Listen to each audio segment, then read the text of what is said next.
What's going on, everybody? My name is Jason. This is going to be a review of WWE BACKLASH France 2024.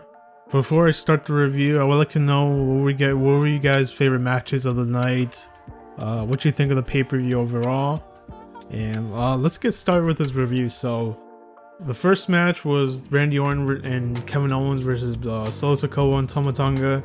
I thought this match was just awesome. It was fast-paced all throughout the match.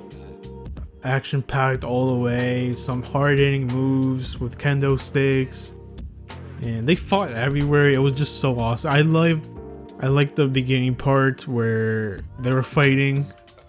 And Nick Ellis comes out. He goes, "You guys can do whatever you want. This is now a street fight," and it was pretty unique way to start a show, in my opinion. Some will say the involvement of Tonga Loa was kind of predictable. I do think it was kind of predictable, but I do think it makes sense in terms of storytelling, where they're going with a bloodline story and all that.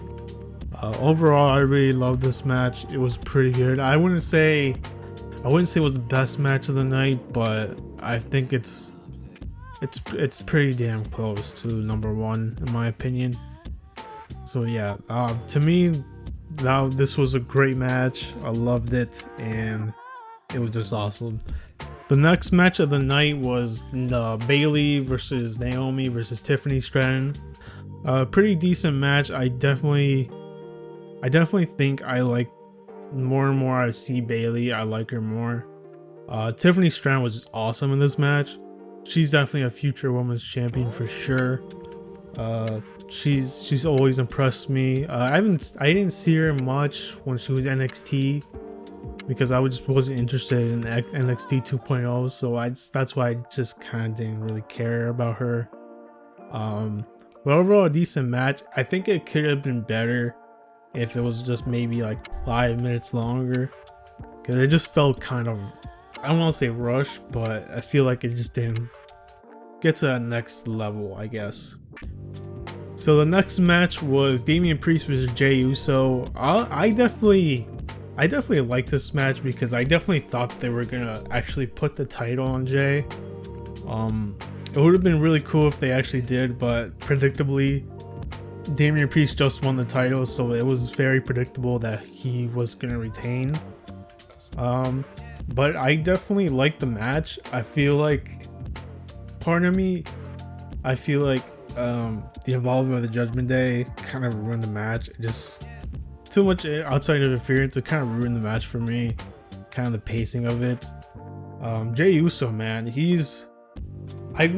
be honest, like when the whole bloodline thing first started, I wasn't really into him as like a single star. I didn't really think he could make it as a single star.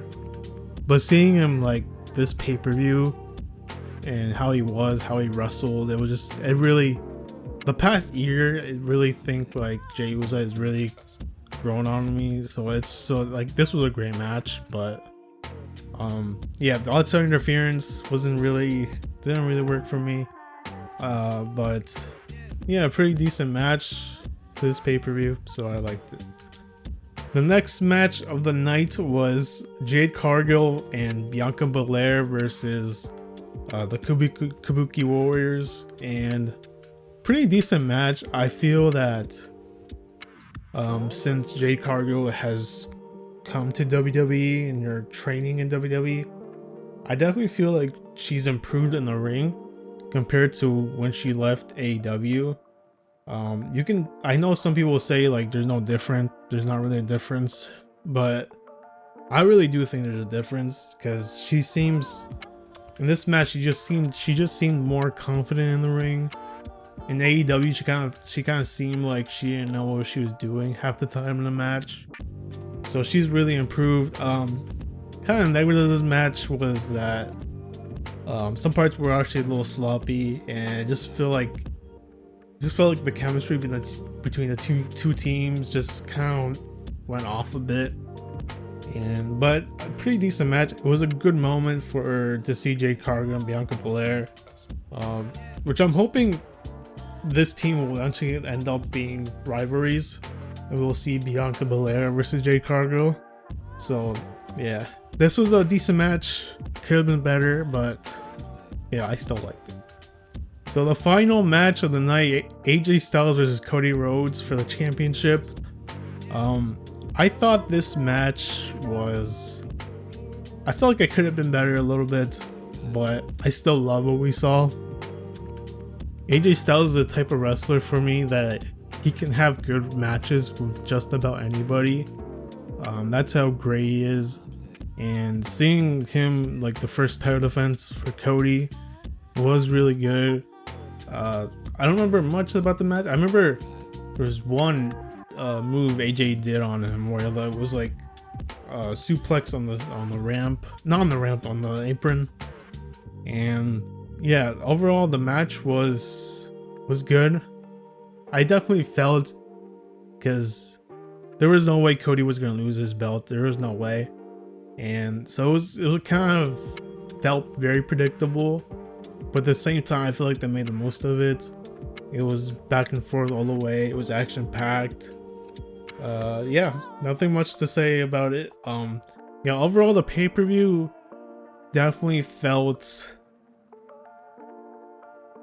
a little predictable, but that's expected. When you have a pay-per-view like right after, you know, WrestleMania, where lots of wrestlers win titles. So obviously the matches here are gonna be a little predictable because you want the titles to stay on these wrestlers that just won it. So it's kind of predictable because of that. But overall, I think they made the most of it. The French crowd was just awesome all throughout the night. They were so loud. They made every match just feel bigger than they are. So the French crowd really stole the show for me. I love the crowd in this pay-per-view. But yeah, that was a great pay-per-view. I liked it. I liked it a lot. And for me, I think I'll give it probably a 7.5 out of 10. Probably a little more, but yeah, great pay-per-view. Alright, I guess let me know what you guys thought about the pay-per-view, and you know, drop it down in the comments what you guys thought. Thank you guys so much for watching. Peace out.